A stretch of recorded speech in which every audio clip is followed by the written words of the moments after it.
Hey, I've got about 1 minute after 11, so we'll go ahead and get started. I'd like to welcome everyone to the GFVGA webinar series. Today, we're going to be talking about heat stress for ag employees and employers, what to know, what we do know, what we need to know, and what we know what's coming. So next slide, please, Ellen. There we go. Just a few housekeeping items for you. GFVGA antitrust rules are in effect for this webinar.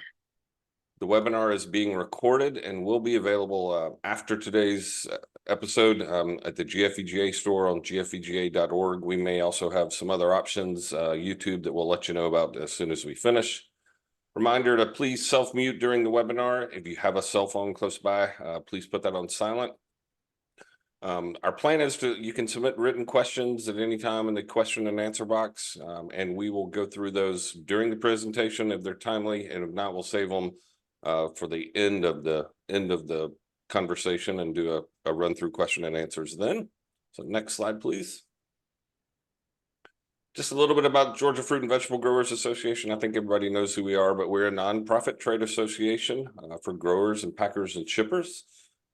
We can like to think of ourselves as the united voice of the Southeast produce industry, and would like to point out some resources that we have available for you on the GFVGA website. We have a heat stress toolkit that includes posters, a sample heat stress policy that you can update and change and use as a template for your own farm or business, and other training materials are available there too. Next slide, please. Today's primary speakers are going to be Ellen Henley from AgWorks, along with Chelsea Ibarra, who is the Deputy General Counsel for AgWorks and Moss Labor, and Ellen is the Executive Vice President for AgWorks H2. So really important topic today. We all know in Georgia that heat and the hot season is just around the corner for us. And we also know that OSHA and other agencies are looking and targeting, for lack of a better word, some of our industries to make sure that we have heat policies in place. We like to think that our folks know how to take care of our workers and our farms and to be productive. We're used to heat in Georgia, but the purpose of this is to prepare you so that A, you remain on the right side of compliance with these agencies, but B, also just to give you some more tips and information on how to keep folks cool during hot times and how to keep your crews most productive. So with that, I'm going to turn it over to Ellen. Again, we'll take your questions in the chat box at any time. And Ellen, you and Chelsea, take it away. Thank you, Chris.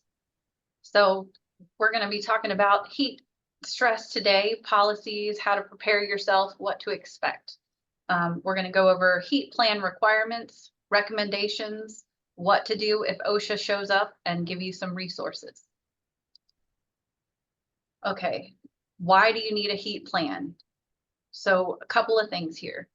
OSHA has found that almost half of the heat-related deaths occur on a worker's very first day. So it's really important before the workers show up that you have developed your heat plan and that you understand and your supervisors understand what you're going to be looking for before the workers arrive, before it gets hot. Over 70% occur during the worker's first work week. And then the statistics show 436 people have died due to workplace heat exposure, with an annual average of 38 deaths between 2011 and 2019. OSHA published the Advanced Notice of Proposed Rulemaking for Heat Injury and Illness in the Federal Register, and that has kind of prompted us and GFVGA, other industries, to make sure that everybody is aware and has the information they need to have a successful operation continuing through with these initiatives coming from OSHA. Continues to be a high priority for OSHA. They are having initiatives on investigations and things. And with us here in Georgia, it's hot. So record heat in Georgia, 2023 was the second hottest to start since 1895. So another reason that the initiative here is that we are having record temperatures, and we want to make sure that everyone has the information they need. Updates. July 2023, Biden asked DOL to issue the first ever heat alert for heat. And so they have these increased initiatives to come out and investigate things like that. So talk about employer responsibility. You should be providing adequate cool water, rest breaks, shade, cool area for employees, giving new or returning employees the chance to gradually acclimatize, making sure that if they have been out of the heat for a long period of time, so goes in line with a lot of those injuries are happening in that first work week, that if you have somebody new or somebody who's taken a break and has come back, giving them that chance to get back acclimatized to that temperature, train and plan for emergencies, monitor for heat signs and symptoms. We're going to talk a little bit more about how to do that. Train employees on heat illness prevention, signs of heat illness, how to act immediately if another employee appears to be suffering from heat-related illness. Worker rights, they can file a confidential complaint with OSHA if they believe their working conditions are unsafe. That's going to subject you to an audit if somebody does that. It's illegal to fire, retaliate in any way against a worker who complains to OSHA. And then national emphasis program, geographic areas, and we're going to talk about what those are, industries at higher risk. And then OSHA's planned enforcement coming to those areas, more broader inspections, and they are working on publishing a proposed standard on heat illness prevention. Ellen, if I could jump in for a second, we talked on or Ellen spoke on the previous slide about that advance notice of proposed rulemaking that came out in 21. That hasn't been finalized yet, but it is still in the works. So I know probably a lot of you have heard about it repeatedly over the last few years, and you might think, well, you know, it's not going anywhere, nothing's really happening. They are still working on it. The Biden administration very obviously has, you know, an emphasis that they've placed on heat safety and heat awareness. So don't put it on the back burner and think that it's going away. It's still very much on the forefront of their agenda and what this administration is trying to get done. And we've seen with other rules and regulations, sometimes 2 years later, it takes them that long to kind of look at comments that came back and develop that plan. So definitely still on the radar. Thank you, Chelsea.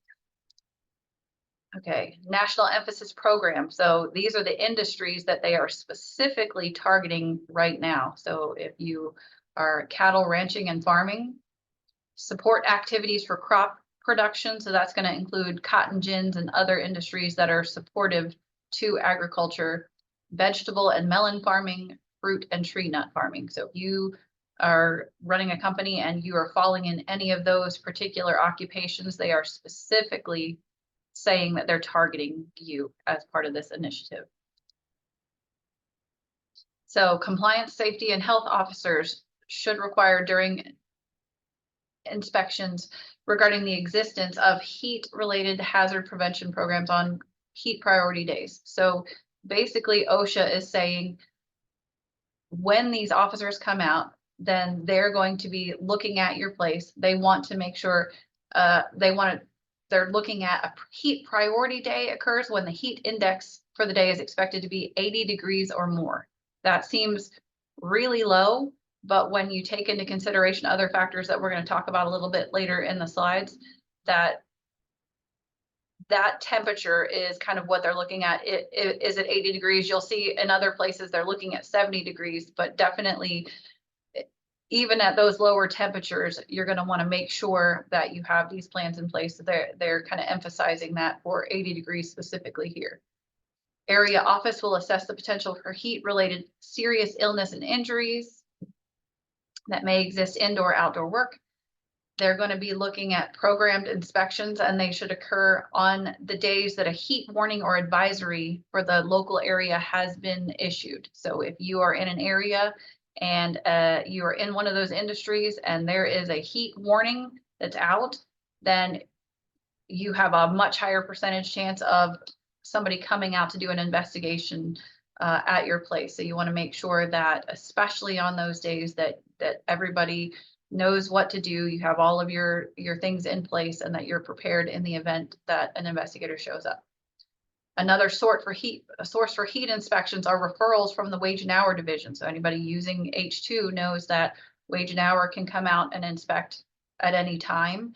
And if the wage and hour comes out to do an inspection for some other reason and they find that there are potential hazards with regards to heat, you could also have an inspection related to a referral from the wage and hour division.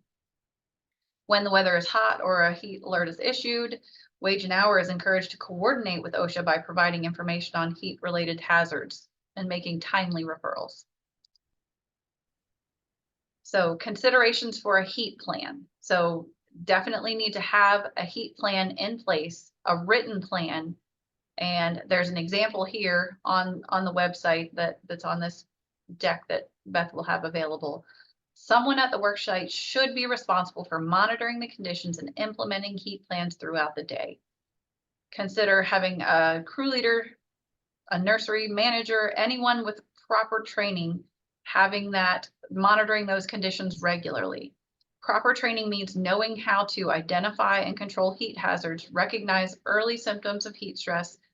They need to be trained and know how to administer first aid for heat-related illness and activate emergency medical services when needed.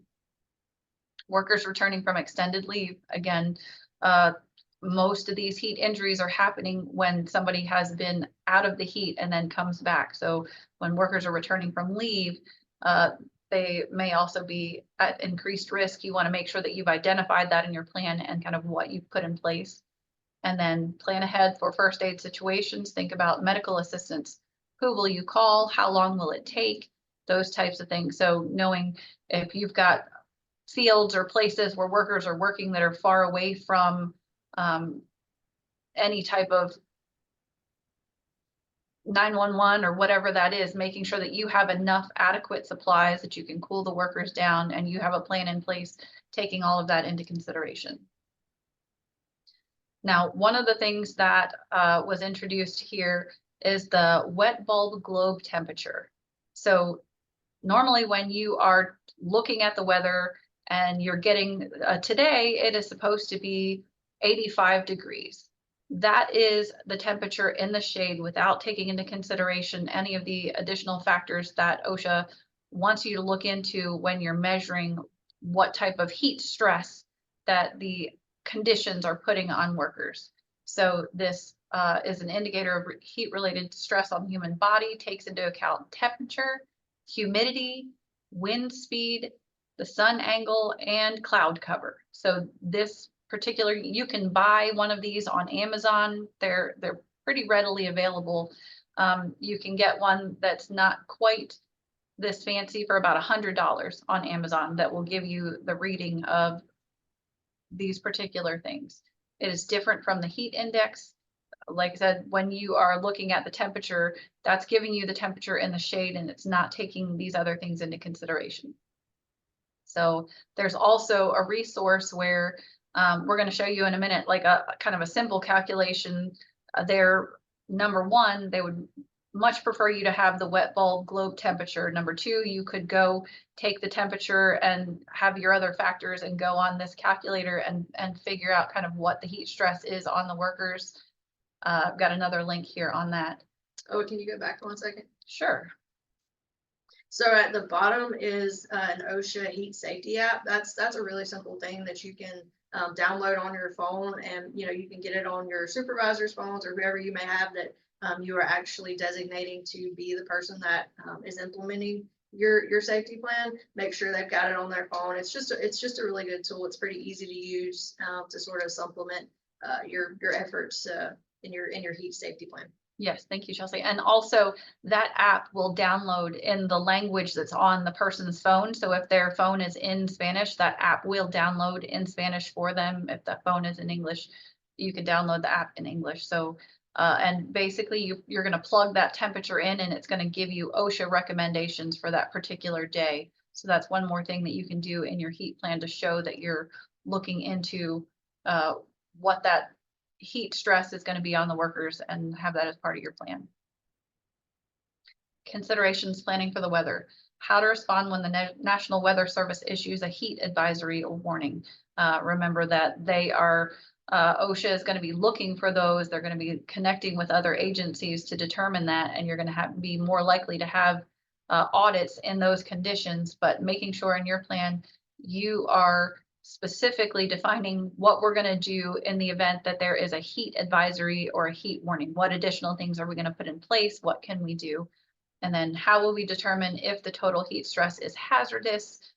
What the training will be to the workers and supervisors, day-to-day supervision, and having the heat plan before your workers arrive. So with those considerations, determining the adjusted temperatures and work schedules. So you can use the wet bulb indicator. That's going to be the top preference, but you can use the link that we had there on the slide to kind of calculate what that heat stress burden is going to be on the worker. Aside from those two, if you're looking at the temperature in your area, this is another way that you can kind of calculate what that stress load would be. And so just giving an example here. So let's just say that you are looking online for the temperature in your area, and it is 85 degrees today, and it is fully sunny. So according to this, even though it's 85 degrees outside, you're going to add 13 degrees because you've got full sun out today. And then let's say you have 60% humidity, you're going to go ahead and add another 9 degrees to that temperature, coming up with a adjusted temperature of 107 degrees. So even on a day that's 85, using the calculations, depending on if it's full sun, humidity, things like that, then that's going to show you kind of what the stress level is looking like for workers. Now, in the OSHA initiative, they have this little chart that kind of talks about what the temperature looks like, that adjusted temperature. So you're not just using the 85 degrees, you're using that adjusted temperature to define that heat load on the worker, or the adjusted temperature can be coming from that wet bulb tool there. But basically they're saying the work, if it's light work, if it's moderate work, if it's heavy work, you're going to be kind of thinking about what type of work those workers are doing, and then coming up with a plan. Now, obviously in Georgia, in Florida, surrounding areas, in the summer, it's going to be extremely hot all of the time. So even though the recommendation here is the minutes work, minutes rest, at the point where you get past 102, it's going to be only work in an emergency. So we're talking down here, that's your entire summer. You're not necessarily, you're going to have to do what's best for your business. You're going to have to kind of take into consideration these recommendations and develop your plan based on what's actually feasible.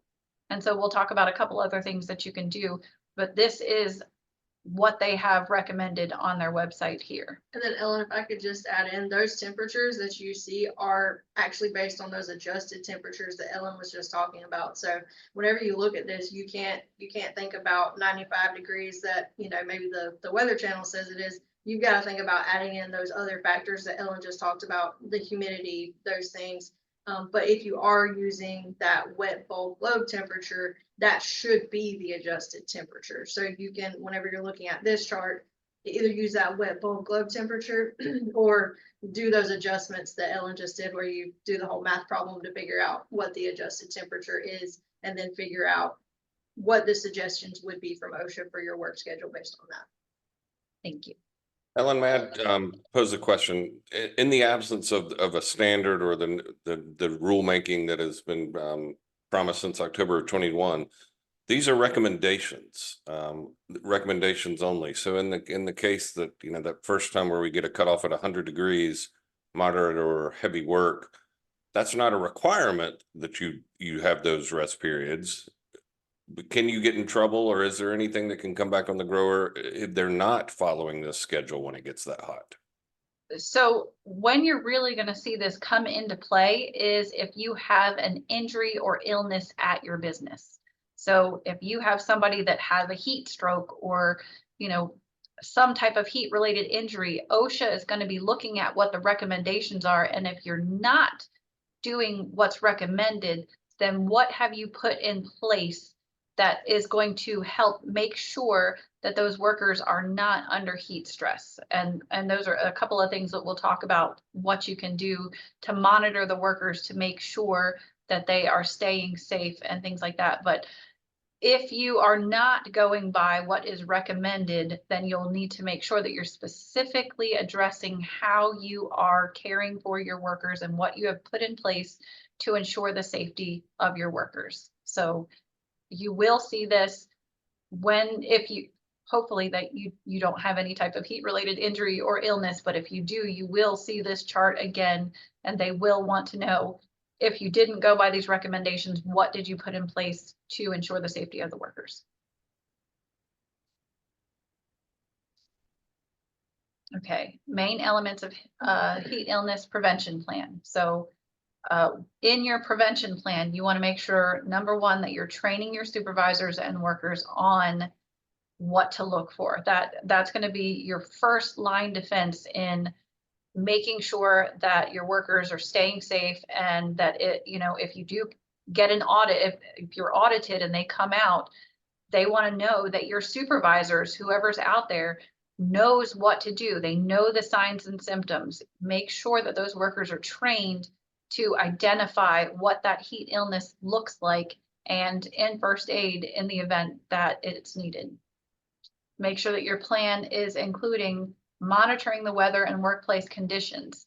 You should know what the temperature is, or what the adjusted temperature is at your work site each day, especially in the middle of summer in the South, to make sure that your supervisors are taking the appropriate actions to keep your workers safe.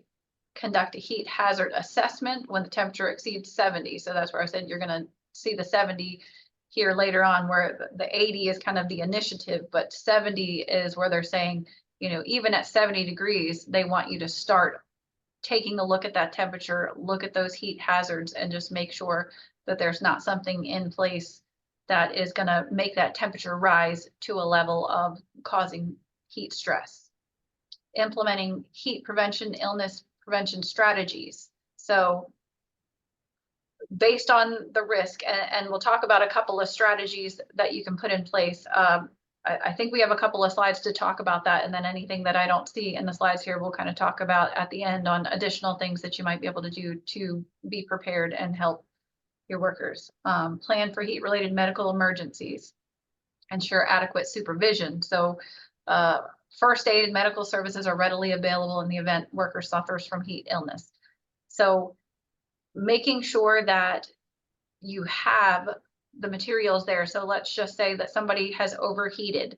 Some examples of things that people have done are they immediately ice them down. So if you've got ice there, they're making sure that they're cooling them off right away. Sometimes if you have an air-conditioned cab, so if you have vehicles that took the workers to the fields, putting that air on high, whatever those things that you're doing to ensure that if somebody is getting overheated, that you've got all of those things ready in place so that the workers they know what to do and they can immediately take action.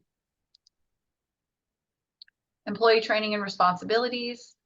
You want to make sure that the heat illness prevention training guide, 3 sessions. So here's a site here where you can get some information about prevention training, learn about the effects of heat, how to respond to symptoms, preventing heat exhaustion. So some additional resources on what you can do there. On the job, it's the responsibility of the safety manager to implement the heat illness prevention plan. So making sure that they are observing, they're doing safety checks. So they're not just somewhere that they can't see all the workers. Whoever is supervising is making sure that they are doing those safety checks. They're enforcing the safety policy, making sure that whatever policy that you as a company owner put in place, that those workers are going out there and actually doing and enforcing all of those policies and making sure that those safety measures are in place at all times. They're responsible for correcting any unsafe practices or conditions immediately. You could have a daily checklist. There's an example here on kind of things that you should be checking for regularly. It's the responsibility of the employer to ensure that all employees understand and adhere to the policies and procedures of the plan. It's the responsibility of the employee to bring to management's attention any unsafe or hazardous conditions or practices that may cause injury. Safety manager must approve any changes to the heat illness prevention plan. So you just want to make sure if somebody's bringing things to you or it's safe, unsafe, or hazardous, or they feel like there's some kind of concern there, that you're immediately addressing that, and that you all are making considerations, and that those changes are getting approved by the right people, so they're not just making changes that the company hasn't approved. So make sure that that safety manager is checking to make sure any changes that they're making to the plan are approved. Okay, so recommended daily checklist. So here's the sample of the checklist. Making sure that there's plenty of fresh, cool drinking water located as close as possible to the workers. Coolers are refilled throughout the day. Can't let the water get hot. You can't let the water run out. Making sure that they're checking throughout the day. And just real quickly, Ellen, it's something that maybe sort of, you may not think about it, but the water also can't be too cold, because apparently sometimes if the water is too cold, then that can cause heat stress or some issues with heat stress for the workers as well. And it's not on here. I'm not sure that we have it in these slides, but another thing to consider is electrolytes. Whenever it's really hot outside, obviously workers are going to be sweating more profusely. So you want to make sure that you have something available for workers to replace their electrolytes. Now, you know, maybe that is you have yourself or your supervisors provide, they have, you know, those little Gatorade packets, liquid IV packets, whatever it might be, that they can add into their cool water that you're providing. Just another layer to consider, just adding in those electrolytes as well to try to make sure that you're avoiding heat stress. Thank you. Is there shade available for breaks and if workers need to recover? So making sure that there's shade, having, you know, if you're in the middle of a field and there's not, you know, tree line cover or any natural shade, that you're figuring out, you know, if you're getting like pop-up shade tents or something like that, to make sure that there is shaded area available for the workers, especially when there's high heat. Making sure that you have, did the workers get their training? Do they know the common signs and symptoms of heat illness? Proper precautions to prevent heat illness? Importance of acclimatizing to the temperature, importance of drinking water frequently, even when they're not thirsty. That's going to be probably one of the hardest ones, is making sure that workers are drinking water regularly, even if they don't want to stop, especially if they're working like on a piece rate basis and they want to hurry and get things done, making sure that you're monitoring, making sure that they're stopping and taking those breaks to drink water, even though they want to keep working and keep going, kind of making sure that that's happening. And then taking steps if somebody's having symptoms. Does everyone know who to notify in the event of an emergency? Can workers explain their location if they need to call an ambulance? This is really important, that your supervisor knows how to direct emergency services to the location where you are. So make sure that for each worksite location, that supervisor understands how to direct those emergency services to where the workers are at that time. And then does everyone know who will provide first aid? So making sure that, you know, those supervisors that have that first aid training are there and available in the event that there is an emergency. And then worker reminders: drink water often, rest in the shade, report heat symptoms early, know what to do in the event of an emergency. Recommended training. So train your employees on your plan, training. What's your, you know, what is your plan and when will it be done? Monitoring, how to monitor for heat illness. So, and I think that there's some examples a little bit later on kind of how to monitor for heat illness. So we'll get into that a little bit more. The hazard assessment, where we talked a little bit about figuring out whether it's light, moderate, or heavy work, and then looking at temperatures to do that. Heat and illness prevention strategies, preparedness, risk factors. So there's environmental risk factors, there's work-related risk factors. So let's talk a little bit about what's environmental, what's work-related, and then what are personal risk factors. So environmental is going to be, you know, your outdoor heat, if you've got the full sun, if you've got humidity, things like that. Work-related risk factors could be things like workers are wearing PPE because they are spraying pesticides. So you've got additional clothing and you've got gear that they're wearing that could be causing an additional load on that worker. So you want to be looking for things work-related that workers are doing that could pose additional risk factors, and then personal risk factors. So if a worker, for example, has been exposed to and they've had some type of heat stress prior, they may be more susceptible to heat stress. If somebody comes to you and tells you that they have some type of personal issue that could make them more susceptible, for example, if they have high blood pressure or diabetes and they've come to you and said, hey, I have these things, making sure that you, in your plan, that you've kind of accounted for the workers that may have these personal risk factors and that you are taking that into consideration and putting things in place to keep those workers safe as well. So make sure that you're accounting for the environmental factors, the work-related factors, and those personal risk factors in your plan.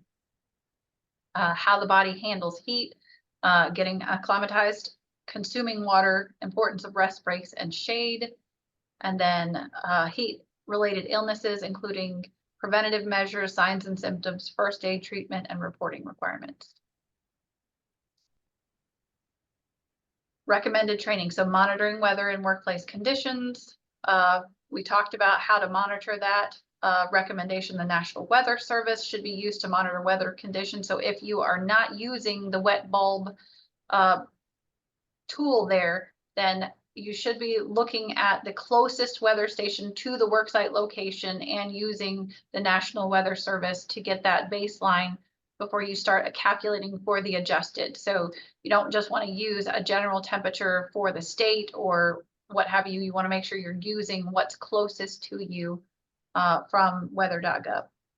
And then the other thing to think about, some of you very well may have workers at multiple work sites. They may be in different counties, and you might think, oh, if I look at the weather for this work site, that's going to be the weather for all of them. You want to make sure, especially whenever it's really hot and you know that you're in those heat priority days where, OSHA, wage and hour may be more likely to make those audits or referrals for audits, that you are looking at the temperatures for each one of your work sites. You want to just be as careful and cautious and prepared as you can.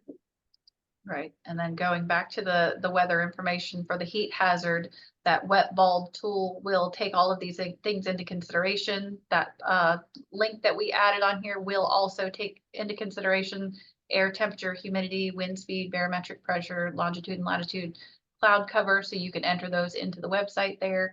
But just making sure because that's one of the things that OSHA is going to be looking for. You just want to make sure that in your plan you are accounting for those things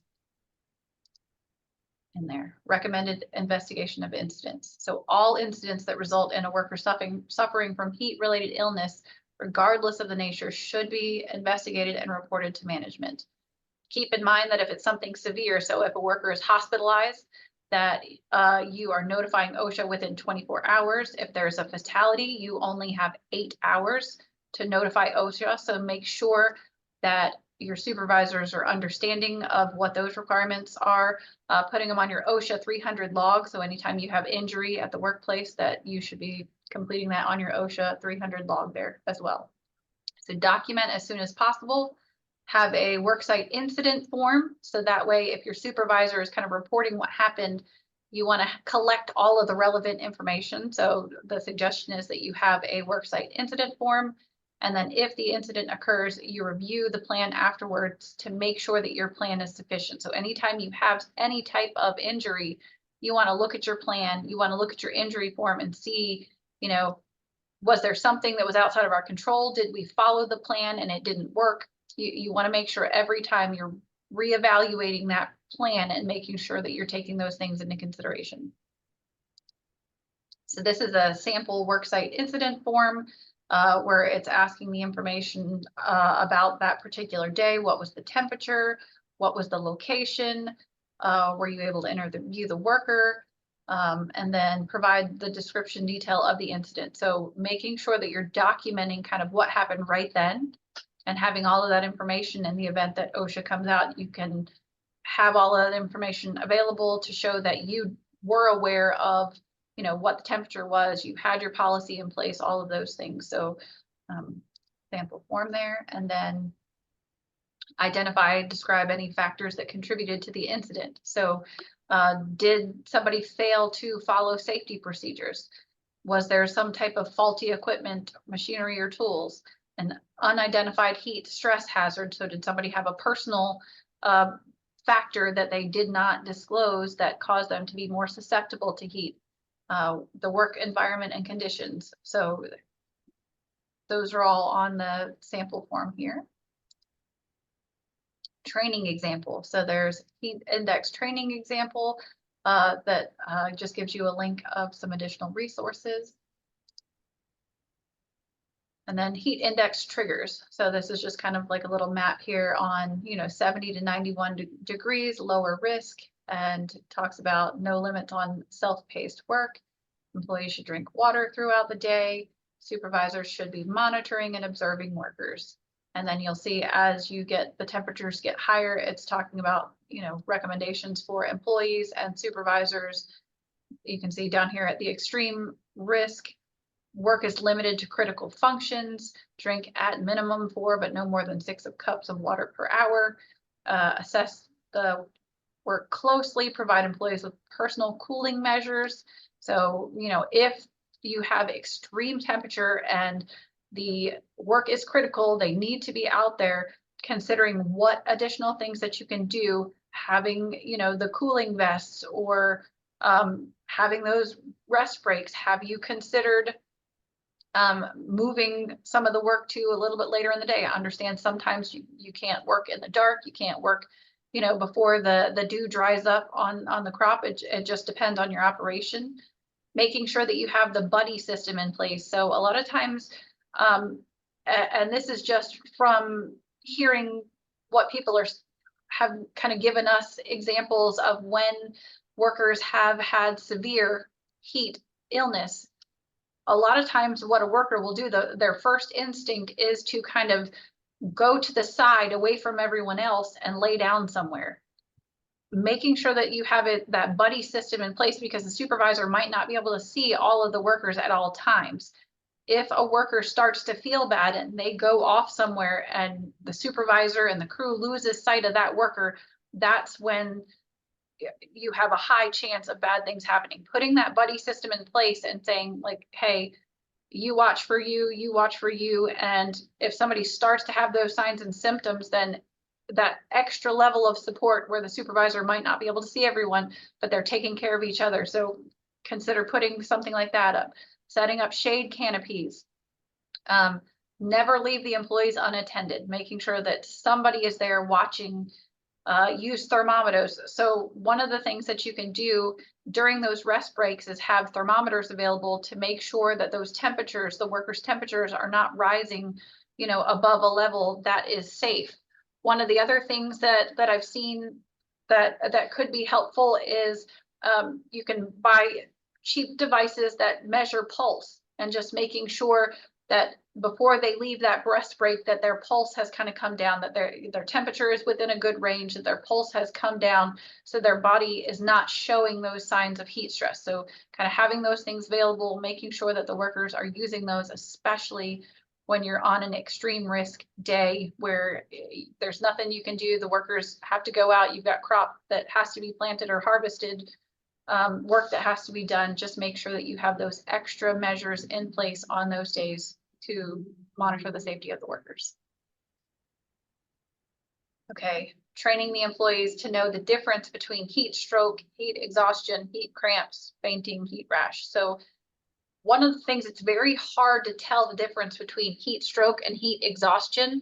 So you just want to make sure that you have really clear, good guidance in place in the event that a worker has either any symptoms in either of these categories, that you're immediately taking action, that your supervisors know that you immediately need to get help if they fall within these categories.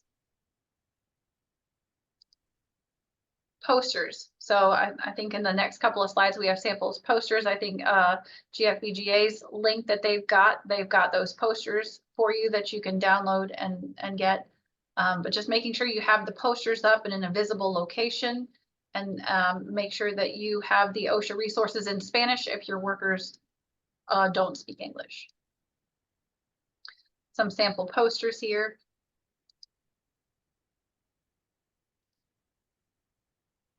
Kind of gives the information instruction. So if workers had that training, but it's been a little bit, having those posters out there can help remind the workers kind of what they need to be watching for and doing.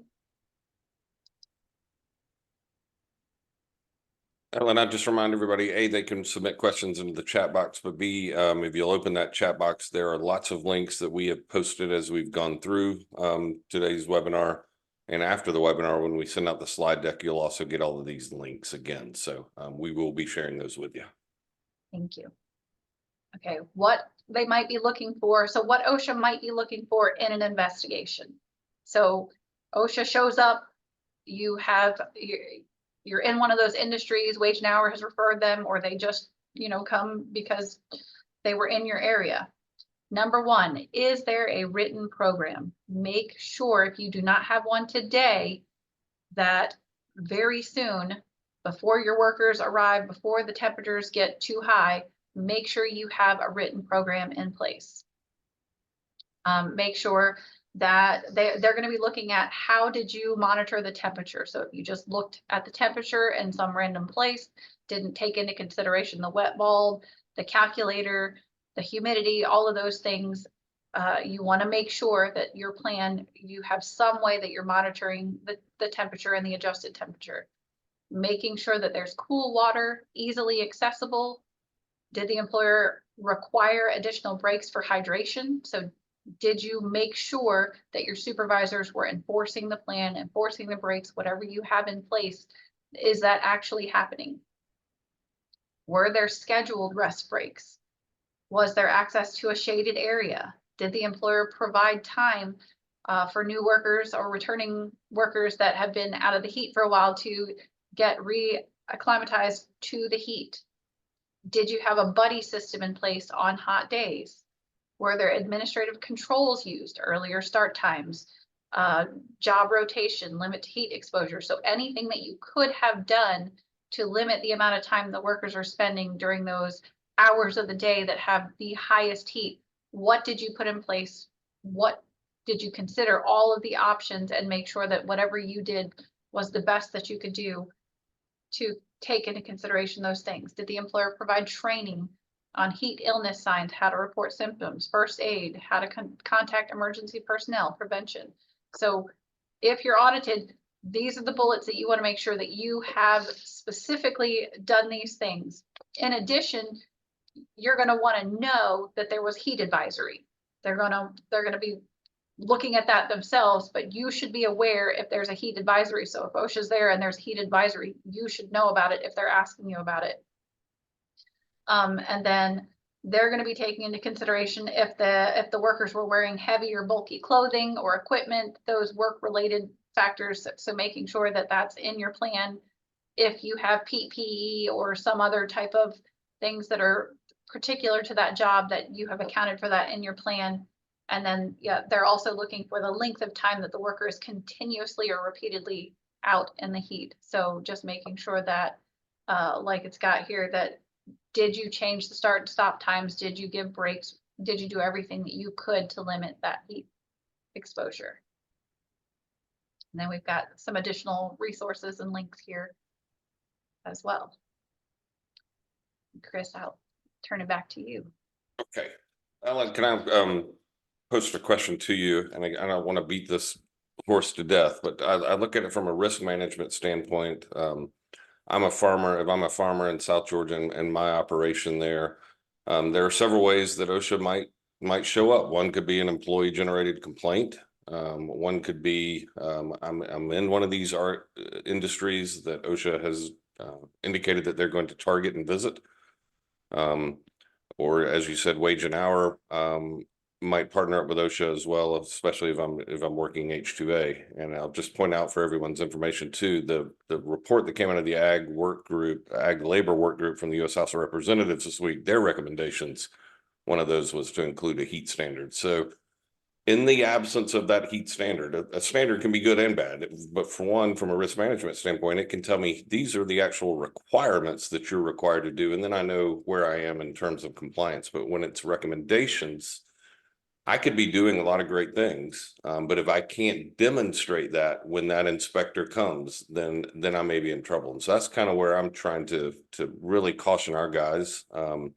Even if you're taking breaks and providing water, but if you don't have a written plan, or if you're not aware of what the conditions were that day on your farm, other things that they may be looking for, we need to make sure that we're prepared in the absence of that standard, because there's some subjectivity that comes into play with the inspectors.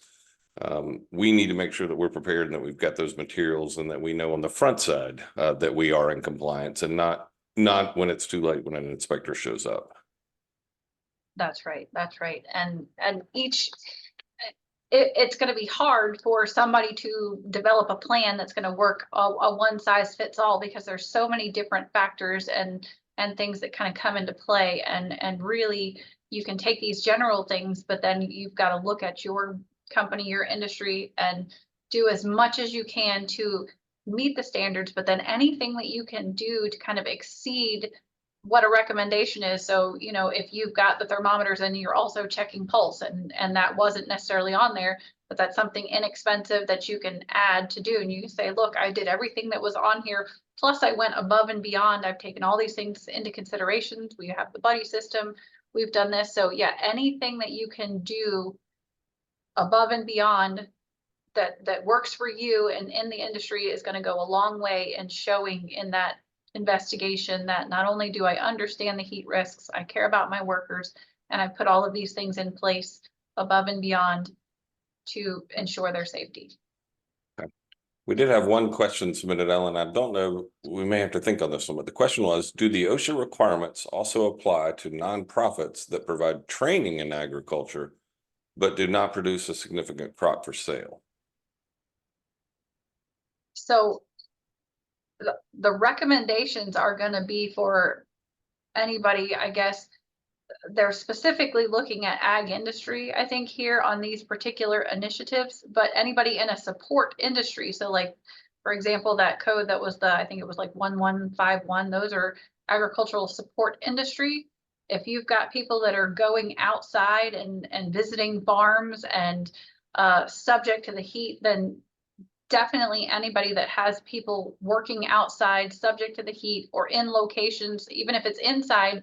I know sometimes greenhouses, inside of greenhouse, can get over 100 degrees with the humidity and things. So I would recommend anybody who has people that are in situations that could potentially be hazardous, that you have that plan in place.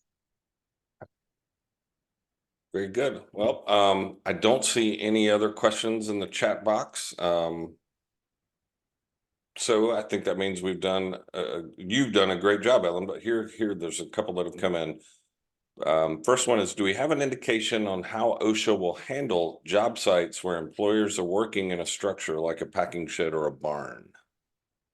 So they are going to take into consideration, and part of that wet bulb is going to kind of take into consideration where you are and what those factors are. So highly recommend that you have that, because it's going to take the considerations, the humidity and other things there. But they would be looking at that on, is it blocking the airflow? So normally if you're outside, you might have more airflow than you might have in a packing shed or a barn where there's no air conditioning. So anything that you can do to provide fans or ways to cool down the workers, if you can make a little area for the workers to go over to that maybe has like a cool down station.